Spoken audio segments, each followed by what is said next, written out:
یہ کوٹ لکھپت میں بیٹھیں گے, یہ اڈیالہ جیل میں جائیں گے. لیکن جنہوں نے سوٹ پہنا ہوگا, ٹائی, بالوں میں جیل لگاتے ہیں, واسکٹ پہنتے ہیں, تھوڑی بہت انگلش بول لیتے ہیں, اقبال, فیض, جالب کی شاعری بھی ان کو آتی ہے, یہ لوگ ہیں جو سب سے بڑے چور ہیں, اور یہ سیاسی جماعتوں میں بیٹھے ہوئے, اور انہوں نے مغرب کے فرنٹ مین ہیں, مغرب کو اپنی آدھی دولت ملکی لوگوں سے لوٹ کر ان کے حوالے کرتے ہیں. سب کچھ لیگل ہے, ان پہ کوئی کیس نہیں ہو سکتا.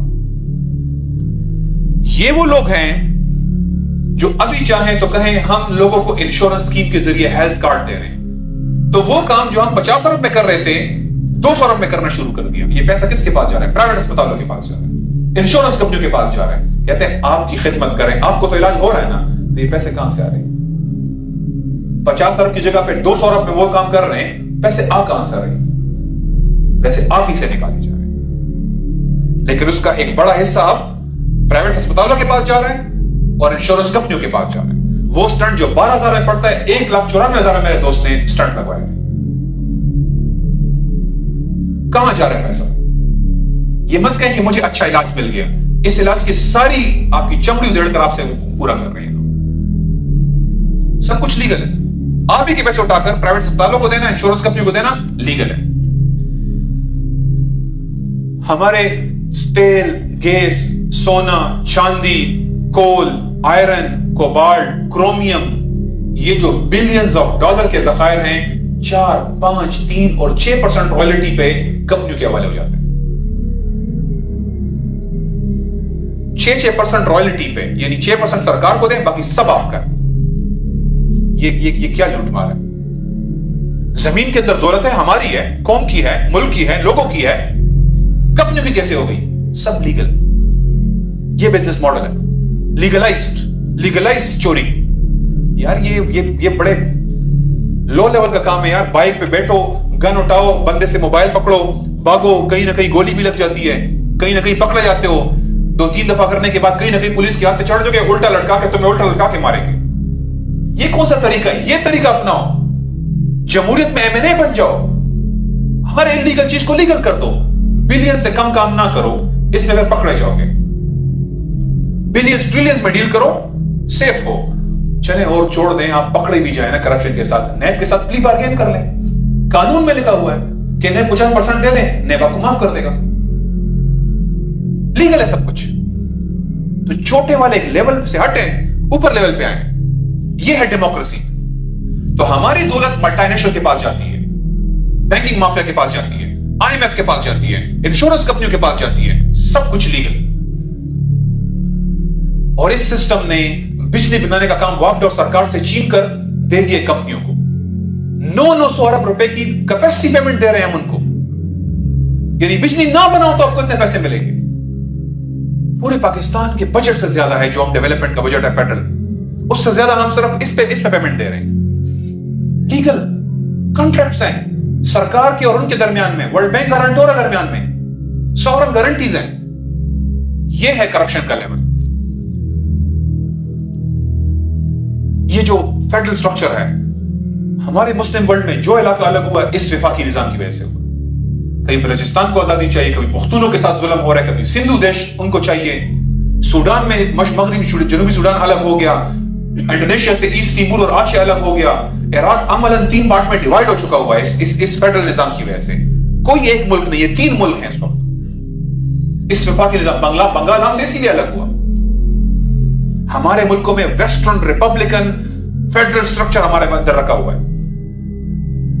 سب کچھ وہی ہو رہا ہے جو وہ چاہتے ہیں. یہ غلامی ہے. سیکولر عدلیہ یہ غلامی ہے. جو پورا تعلیم کا نظام ہے یہ غلامی ہے. یہ ہے سیکنڈ لیول. ہمارے ملکوں میں اپنا نظام نافذ کر کے یہ لوگ ہمیں غلام بنائے ہوئے ہیں. تو نمبر 1 کیا تھا؟ انٹرنیشنل ادارے اور انٹرنیشنل قوانین. نمبر 2 کیا ہے؟ ہمارے ملکوں کے اندر جو نظام نافذ ہے. یہ 1940s 1950s میں مسلم ورلڈ کے اندر ہر جگہ پہ انہوں نے یہ انسٹیٹیوشن بلڈ کیے اور اس کے ذریعے وہاں پہ حکومت کر رہے ہیں. جو تیسرا ہے بڑا اسٹریٹ فارورڈ, بڑا سمپل ہے, اور وہ ہے فوجی موجودگی یا ایمبیسیز جو ہیں ان کی. ویسٹ ڈائریکٹ آیا ہوا ہے افغانستان میں، تو عراق میں موجود ہے، یمن کے اندر موجود ہے، شام کے اندر روس موجود ہے، ایسٹ ترکستان میں چائنا موجود ہے، کشمیر میں انڈیا موجود ہے۔ جب ان سے معاملات ان کو لگتا ہے کہ ان کے ایجنٹ نہیں سنبھال پائیں گے، وہ خود ڈائریکٹ آ جاتے ہیں، تو ڈائریکٹ وہ آئے ہمارے پاس۔ اب ہم کس طرح سے آزادی کا دعویٰ کریں جب ہمارا قبل اول جو ہے وہ یہود کی گرفت میں ہے، اور مسجد کے اندر ایسے پٹاخے اور دھماکے ہو رہے ہیں جیسے کہ ہم وار زون میں بیٹھے ہوئے ہیں۔ یہ ہو رہا ہے مسجد اقصی کے اندر آج۔ ہر دوسرے دن غزہ کے اوپر راکٹ کی بمباریاں ہوتی ہیں، میزائل فائر ہوتے ہیں، عورتوں کی بے حرمتی ہوتی ہے، بچوں کو گرفتار کرتے ہیں، 1700-1800 بچے 8 سال کے اور 9 سال کے جیلوں میں بند ہیں۔ کون سی آزادی کی ہم بات کر رہے ہیں؟ کشمیر آکوپائیڈ ہے، مشرقی ترکستان میں کیا ہو رہا ہے،